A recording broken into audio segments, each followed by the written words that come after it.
Okay, well, welcome everyone to the second annual Crush the Core course. My name is Brent Shaw. I'm from Henry Ford Hospital and the co-director for this course.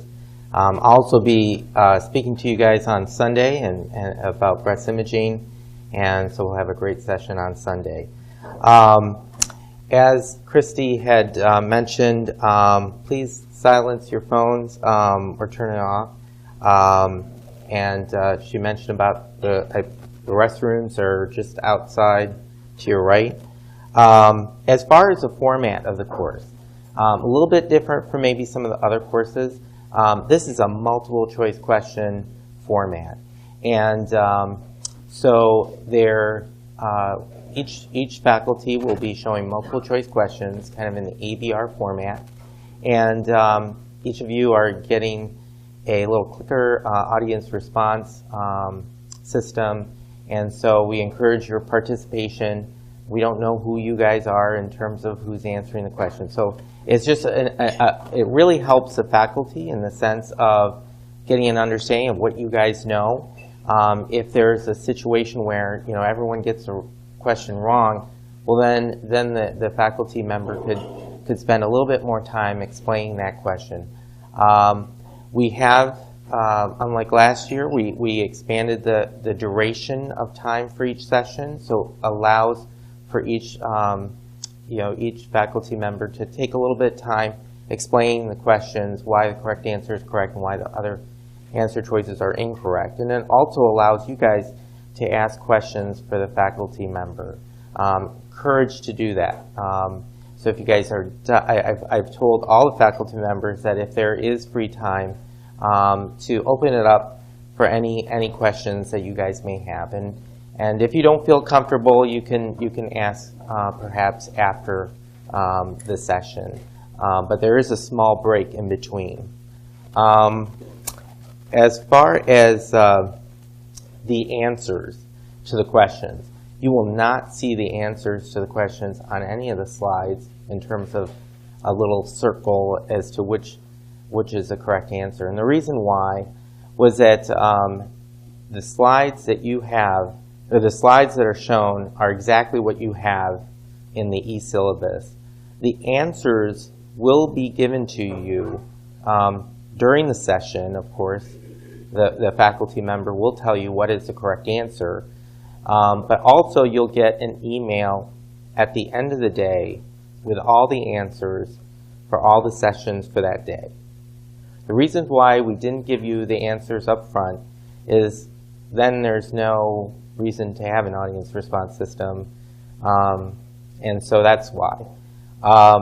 But this is where, as Christy mentioned, there's a survey that will be sent out. Your input is really valuable. And we got valuable input from the last year's session, and so whatever feedback you guys give, positive or negative, we take that seriously. And so please complete the survey, which the survey will be sent out sometime today. As far as anything else, please come see me. I'll be here till Sunday, and if you have any questions, concerns, please come see me. I'm approachable. So with that, I'm going to say a few remarks with regards to our next, for our first speaker, which is Dr. Jean Judy. Dr. Judy is an associate professor of radiology at University of Maryland School of Medicine. He's also the co-editor for the Cardiac Imaging, a Core Review book of the Core Review series. And many of the faculty members are participating in the Core Review series, either as a co-editor or contributor. So with that, I'm going to give it to Dr. Judy. All right, thank you everyone. As Dr. Shaw said, my name is Dr. Judy from the University of Maryland. This review is going to be on cardiac imaging. Just as a quick poll, how many of you are doing some form of cardiac imaging at your institutions? Awesome. You guys are going to crush this. Excellent. So, I mean, cardiac is one of these sections which people find somewhat challenging, mainly because the experience people have with cardiac imaging is fairly heterogeneous. We're going to be going through a bunch of questions. Again, some of them may seem challenging, some of them are meant to be a little confusing. But again, this is to really give all of you a very broad stroke in cardiac imaging. So let's just move on. As far as disclosures, obviously book royalties from Wolters Kluwer Health for the core review book. And moving on to the first question. So I'll read the question, then the answers, and then I'll give you the time for the response. So the most common etiology of mitral stenosis is A, congenital, B, rheumatic heart disease, C, myxomatous degeneration, or D, infective endocarditis. The most common etiology of mitral stenosis is. All right. So, overwhelmingly, we have responding saying B, which is in fact the answer. So, mitral stenosis, the number one cause of mitral stenosis is rheumatic heart disease. When we see, now you can have congenital abnormalities of the valve itself. Myxomatous degeneration usually leads to what's called a floppy leaflet. Sometimes you'll get mitral valve prolapse leading to insufficiency. And similarly, when you have infective endocarditis, that tends to lead more towards insufficiency, not stenosis. All right, next question. Coronary dominance. Coronary dominance is determined by A, the vessel which gives rise to the posterior descending artery and posterior left ventricular branches. Is determined by the vessel which wraps around the apex of the left ventricle. C, the vessel which supplies the sinoatrial node. Or D, the vessel which gives rise to the ramus intermedius. Which of the following describes how coronary dominance is determined?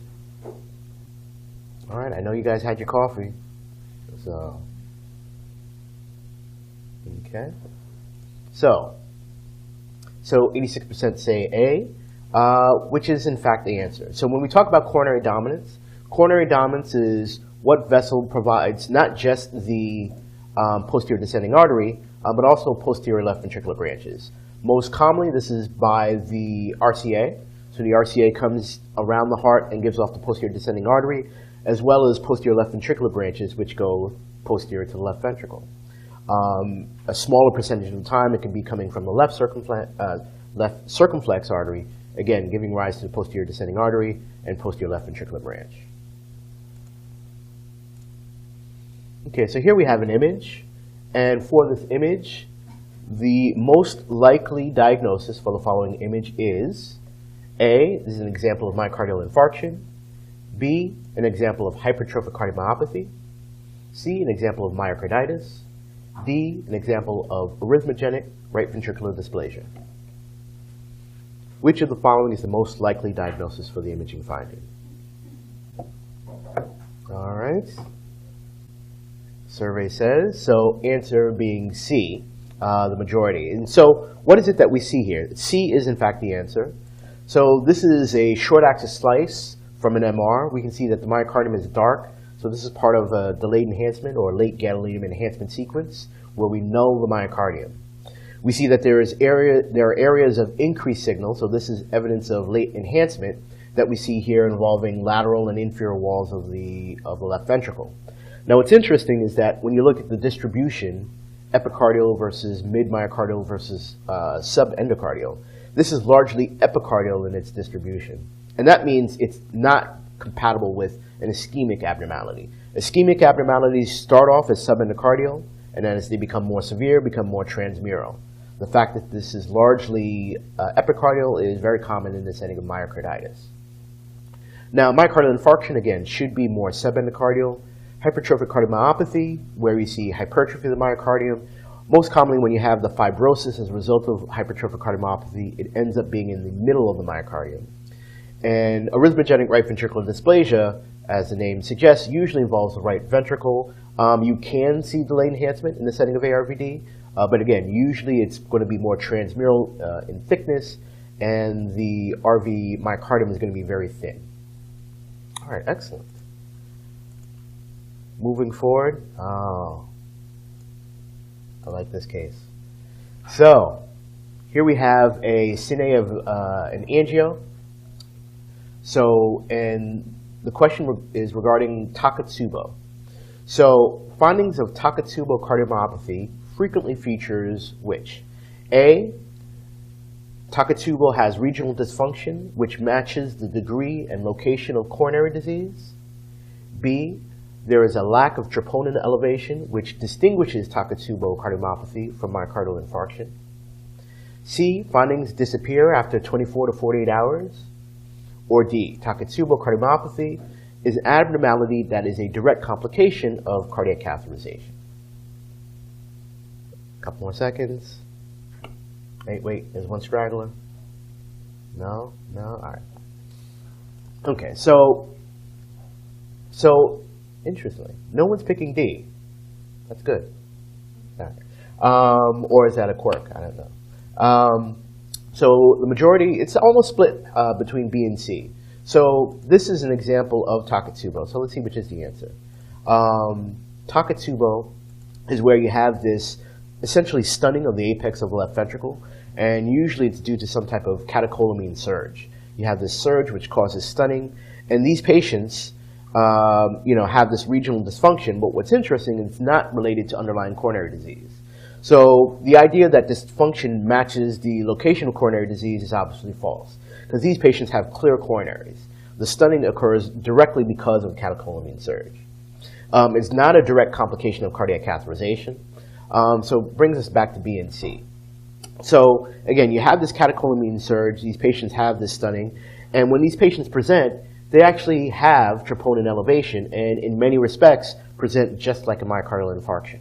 So these patients come in, they go to the cath lab, they look at the coronaries, and they find that the coronaries are clear. They may do this ventriculogram and see this common morphologic appearance, or may do echo to see this kind of ballooning and stunning of the apex of the left ventricle, whereas the base of the left ventricle tends to be more hyperdynamic. Now what's interesting is that with just conservative management, these findings often disappear after 24 to 48 hours. So this is usually a self-limited abnormality. But again, when these patients present, for all intents and purposes, it presents just as if the patient is having an infarct. So in fact, C is the answer for this case. All right. So next, you're performing a retrospectively ECG-gated coronary CT. The patient has a heart rate in the 110s. So somewhat of a technical question. The reconstruction period of the RR cycle most likely to avoid misregistration artifacts of the right coronary artery. So we classically divide the cardiac cycle into different phases. So essentially, which phase would you choose to avoid misregistration artifacts of the RCA? Would it be A, early systolic, around 15% of the RR interval? B, and systolic, around 35% of the RR interval? C, early diastolic, around 55% of the RR interval? Or D, end or late diastolic, which is around 85% of the RR interval? Which phase would you choose to avoid misregistration artifacts in the right coronary artery? All right. So finally, we got some D answers. And a little bit, certainly a heterogeneous picture. Now, the important thing with this particular question, when we think about the cardiac cycle, we know that there are two time points where the heart is relatively still. One is going to be during end diastole, there's a pause, and then the other during end systole, the second pause. Now classically, when we want to do cardiac imaging, we look for the end diastolic period. That's the phase of the cardiac cycle which has the longest quiescent period.